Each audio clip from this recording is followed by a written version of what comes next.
under question in recent times? Yeah, I mean, they're two different things. The Election Commission was already playing a one-side game in many ways, and now it has become so blatant. But it's one-side game is half the problem, or three-quarters of the problem. Grotesque incompetence is the remaining part of the problem. Look at the Election Commission, right? 2004 election. Do you know how long it took between the first phase and the last phase? Still 545 seats, right, in the parliament.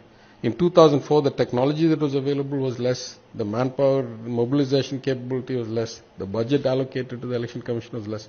Do you know how long the entire Lok Sabha election took? 20 days. Here we have a Lok Sabha election 20 years later that is announced on March 16th and is going to go to counting on June 4th. It is grotesque incompetence.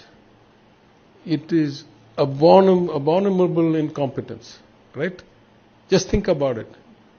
To run one election, they need 3 months almost between announcement and counting.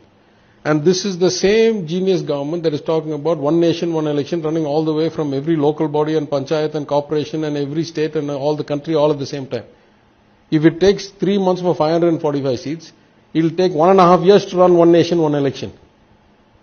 You don't have to worry about different moral codes of conduct. You'll be 1.5 years in election for every 5 years. It's ridiculous. So the Election Commission, the less we say about it, the better. They are perversely incompetent. They can't even publish a Form 17 properly. You know what the Form 17 is? The actual votes polled.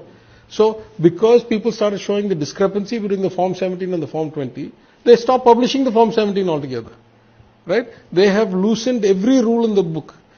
The kinds of model code of conduct that applies to us, how is it that the government of India is able to announce increases in the MNREGA wages under model code of conduct? How is it the model code of conduct says that ministers in Tamil Nadu cannot use their vehicles or their flags, but the Prime Minister is traveling around in a helicopter to do political campaigning? So the less we say about the Election Commission, the better. It is a stain on our democracy. The Election Commission is a farce and basically a hollow straw man. Okay?